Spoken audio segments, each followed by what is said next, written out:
کچھ دیر بعد قاہرہ کی سمت 6 گھوڑے جا رہے تھے۔ ایک پر احمد کمال تھا، اس کے پیچھے دوسرے گھوڑے پر لڑکی تھی، اس کے پیچھے پہلو بہ پہلو 4 گھوڑے محافظوں کے تھے، اور ان کے پیچھے ایک اونٹ جس پر سفر کا سامان، پانی اور خوراک وغیرہ تھی جا رہا تھا۔ قاہرہ تک کم و بیش 36 گھنٹوں کا سفر تھا۔ لڑکی نے 2 مرتبہ اپنا گھوڑا اس کے پہلو میں کر لیا، اور دونوں مرتبہ احمد کمال نے اسے کہا کہ وہ اپنا گھوڑا اس کے اور محافظوں کے درمیان رکھے۔ اس کے سوا اس نے لڑکی کے ساتھ کوئی بات نہ کی۔ سورج غروب ہونے کے بعد احمد کمال نے قافلے کو روک لیا اور پڑاؤ کا حکم دیا۔ رات لڑکی کو احمد کمال نے اپنے خیمے میں سلایا۔ اس نے دیا جلتا رکھا۔ وہ گہری نیند سویا ہوا تھا۔ اس کی آنکھ کھل گئی۔ کسی نے اس کے ماتھے پر ہاتھ پھیرا تھا۔ اس نے لڑکی کو اپنے پاس بیٹھے دیکھا۔ لڑکی کا ہاتھ اس کے ماتھے پر تھا۔ احمد کمال تیزی سے اٹھ کر بیٹھ گیا۔ اس نے دیکھا کہ لڑکی کے آنسو بہہ رہے تھے۔ اس نے احمد کمال کا ہاتھ اپنے دونوں ہاتھوں میں لیا اور اسے چوم کر بچوں کی طرح بلک بلک کر رونے لگی۔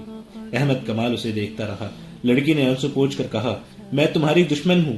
تمہارے ملک میں جاسوسی کے لیے اور تمہارے بڑے بڑے حاکموں کو آپس میں ٹکرانے کے لیے اور صلاح الدین ایوبی کے قتل کا انتظام کرنے کے لیے فلسطین سے آئی ہوں، لیکن اب میرے دل سے دشمنی نکل گئی ہے۔ کیوں؟ احمد کمال نے کہا، تم بزدل لڑکی ہو، اپنی قوم سے غداری کر رہی ہو۔ سولی پر کھڑے ہو کر بھی کہو کہ میں صلیب پر قربان ہو رہی ہوں۔ اس کی وجہ سن لو۔ اس نے کہا، تم پہلے مرد ہو جس نے میرے حسن اور میری جوانی کو قابل نفرت چیز سمجھ کر ٹھکرایا ہے، ورنہ کیا اپنے کیا بیگانے مجھے کھلونا سمجھتے رہے۔ میں نے بھی اسی کو زندگی کا مقصد سمجھا کہ مردوں کے ساتھ کھیلو، دھوکے دو اور عیش کرو۔ میری تربیت ہی اسی مقصد کے تحت ہوئی تھی۔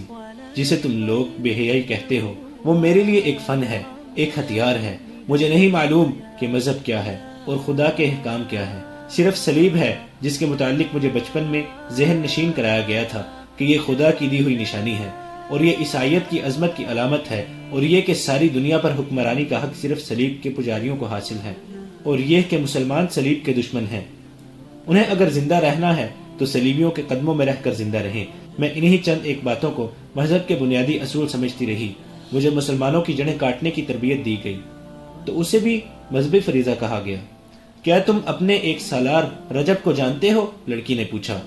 وہ خلیفہ کے محافظ دستوں کا سالار ہے، احمد کمال نے کہا۔ وہ بھی سوڈانیوں کے حملے والی سازش میں شامل تھا۔ اب کہاں ہے؟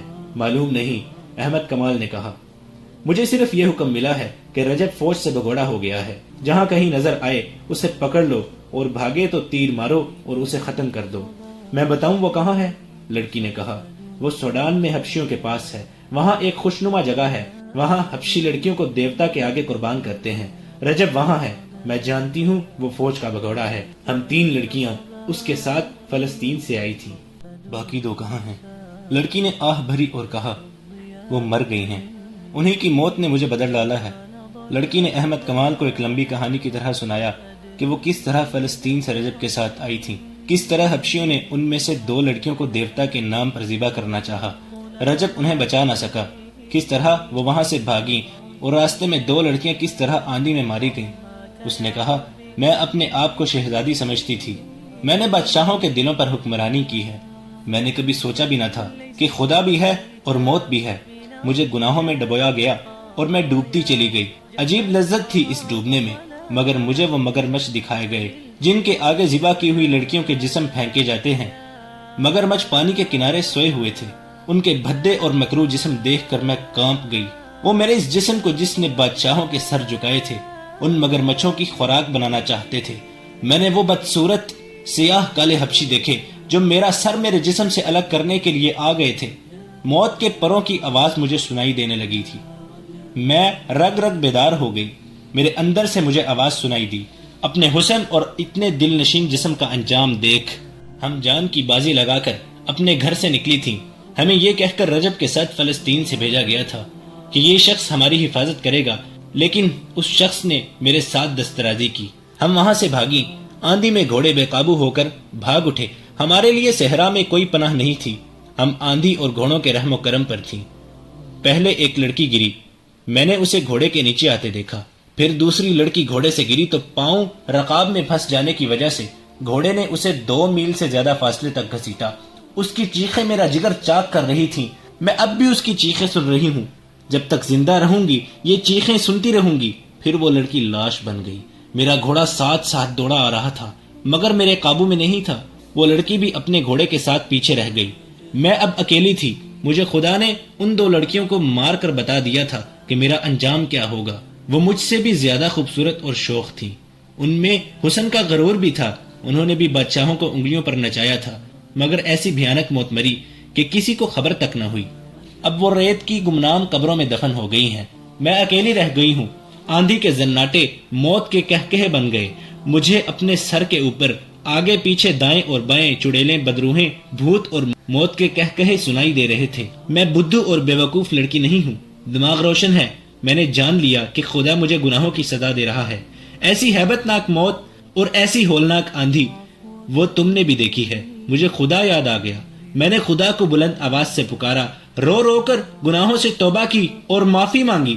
پھر میں بے ہوش ہو گئی اور جب ہوش میں آئی تو میں تمہارے قبضے میں تھی۔ تمہاری گوری رنگت دیکھ کر میں خوش ہوئی کہ تم یورپی ہو اور میں فلسطین میں ہوں۔ اسی دھوکے میں نے اپنی زبان میں پوچھا کہ کیا میں فلسطین میں ہوں؟ جب مجھے پتا چلا کہ میں مسلمانوں کے قبضے میں ہوں تو میرا دل بیٹھ گیا۔ میں آندھی سے بچ کر اپنے دشمن کے قبضے میں آ گئی تھی۔ مسلمانوں کے متعلق مجھے بتایا گیا تھا کہ عورتوں کے ساتھ درندوں جیسا سلوک کرتے ہیں، لیکن تم نے میرے ساتھ وہ سلوک کیا جس کی مجھے توقع نہیں تھی۔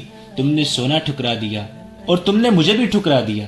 میں اس قدر خوفزدہ تھی کہ میں کہتی تھی کہ خواہ کوئی مل جائے مجھے پناہ دے دے اور مجھے سینے سے لگا لے۔ تمہارے متعلق مجھے ابھی تک یقین نہیں آیا تھا کہ تمہارا کردار پاک ہے۔ مجھے یہ توقع تھی کہ رات کو تم مجھے پریشان کرو گے، میں خواب میں بھی، مگر میں حبشیوں اور آندھی کی دہشت دیکھتی رہی۔ میں ڈر کر اٹھی تو تم نے مجھے سینے سے لگا لیا اور بچوں کی طرح مجھے کہانیاں سنا کر میرا خوف دور کر دیا۔ اور جب رات گزر گئی تو میں نے جاگتے ہی تمہیں خدا کے آگے سجدے میں دیکھا۔ تم نے جب دعا کے لیے ہاتھ اٹھائے اور آنکھیں بند کر لی تھی، اس وقت تمہارے چہرے پر مسرت، سکون اور نور تھا۔ میں اس شک میں پڑ گئی کہ تم انسان نہیں، فرشتہ ہو۔ کوئی انسان سونے اور مجھ جیسی لڑکی سے منہ نہیں موڑ سکتا۔ میں نے تمہارے چہرے پر جو سکون اور مسرت دیکھی تھی اس نے میرے آنسو نکال دیے۔ میں تم سے پوچھنا چاہتی تھی کہ یہ سکون تمہیں کس نے دیا ہے؟ میں تمہارے وجود سے اتنی متاثر ہوئی کہ میں نے تمہیں دھوکے میں رکھنا بہت بڑا گناہ سمجھا۔ میں تمہیں یہ کہنا چاہتی تھی کہ میں تمہیں اپنے متعلق ہر ایک بات بتا دوں گی، اس کے عوض مجھے یہ کردار اور یہ سکون دے دو اور میرے دل سے وہ دہشت اتار دو جو مجھے بڑی ہی تلخ اذیت دے رہی ہے۔ مگر تم نے میری بات نہ سنی۔ تمہیں فرض عزیز تھا۔ اس نے احمد کمال کے دونوں ہاتھ پکڑ لیے اور کہا، تم شاید اسے بھی دھوکہ سمجھو لیکن میرے دل کی بات سن لو، میں تم سے جدا نہیں ہو سکوں گی۔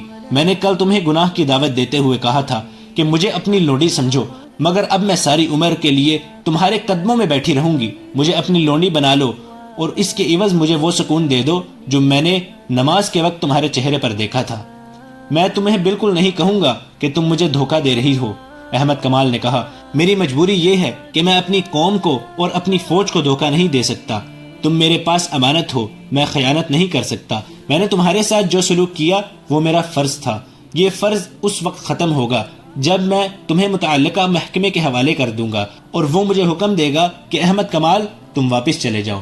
وہ اسے دھوکہ نہیں دے رہی تھی۔ اس نے روتے ہوئے کہا، تمہارے حاکم جب مجھے سزائے موت دیں گے تو تم میرا ہاتھ پکڑے رکھنا۔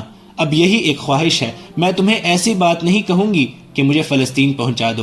میں تمہارے فرض کے راستے میں رکاوٹ نہیں بنوں گی۔ مجھے صرف اتنا کہہ دو کہ میں نے تمہارا پیار قبول کر لیا ہے۔ میں تمہیں یہ بھی نہیں کہوں گی کہ مجھے اپنی بیوی بنا لو، کیونکہ میں ایک ناپاک لڑکی ہوں۔ مجھے تربیت دینے والوں نے پتھر بنا دیا تھا۔ میں یہ بھی سمجھتی تھی کہ میرے اندر انسانی جذبات نہیں رہے، لیکن خدا نے مجھے بڑے ہی پرہول طریقے سے سمجھا دیا کہ انسان پتھر نہیں بن سکتا، اور وہ ایک نہ ایک دن مجبور ہو کر کسی سے پوچھتا ہے کہ سیدھا راستہ کون سا ہے۔ رات گزرتی جا رہی تھی اور وہ دونوں باتیں کر رہے تھے۔ احمد کمال نے اس سے پوچھا، تم جیسی لڑکیوں کو ہمارے ملک میں بھیج کر ان سے کیا کام لیا جاتا ہے؟ بہت سے کام کرائے جاتے ہیں، لڑکی نے جواب دیا۔ بعض کو مسلمان امراء کے حرموں میں مسلمان کے روپ میں داخل کر دیا جاتا ہے، جہاں وہ تربیت کے مطابق امراء اور وزراء پر غالب آ جاتی ہیں۔ ان سے صلیبیوں کی پسند کے افراد کو عہدے دلاتی ہیں۔ جو حاکم صلیبیوں کے خلاف ہو اس کے خلاف کارروائیاں کراتی ہیں۔ مسلمان لڑکیاں اتنی چالاک نہیں ہوتی، انہیں خوبصورتی پر ناز ہوتا ہے، وہ حرموں کے لیے منتخب تو ہو جاتی ہیں لیکن ایک عیسائی یا یہودی لڑکی انہیں بیکار کر کے اپنا غلام بنا لیتی ہے۔ اس وقت تک اسلامی حکومت کے امیروں اور وزیروں اور قلعہ داروں کی آدھی تعداد کے فیصلے میری قوم کے حق میں ہوتے ہیں۔ لڑکیوں کا ایک گروہ اور بھی ہے۔ یہ لڑکیاں اسلامی نام سے مسلمانوں کی بیویاں بن جاتی ہیں۔ ان کا کام یہ ہے کہ اچھے درجے کے مسلمان گھرانوں کی لڑکیوں کے دماغ اور کردار خراب کرتی ہیں، ان کے لڑکوں کو بدی کے راستے پر ڈالتی اور شریف گھرانوں کی لڑکیوں اور لڑکوں کے معاشقے کراتی ہیں۔ مجھ جیسی صلیبی لڑکیاں چوری چھپے تمہارے ایسے حاکموں کے پاس آتی ہیں جو ہمارے ہاتھ میں کھیل رہے ہوتے ہیں۔ ان حاکموں کو سونے کے سکوں کی صورت میں معاوضہ ملتا رہتا ہے۔ وہ مجھ جیسی لڑکیوں کو حفاظت میں ایسے طریقے سے رکھتے ہیں جن سے ان پر ذرا سا شک بھی نہیں ہوتا۔ یہ لڑکیاں اعلیٰ درجے کے حاکموں کے درمیان رقابت اور غلط فہمیاں پیدا کرتی اور صلاح الدین ایوبی اور نور الدین زنگی کے خلاف ناپسندیدگی پیدا کرتی ہیں۔ مجھے 2 لڑکیوں کے ساتھ اسی کام کے لیے رجب کے حوالے کیا گیا تھا۔ وہ اس صلیبیوں کی درپردہ کارروائیوں اور مسلمانوں کی ایمان فروشی کی تفصیل سناتی رہی۔ احمد کمال سنتا رہا۔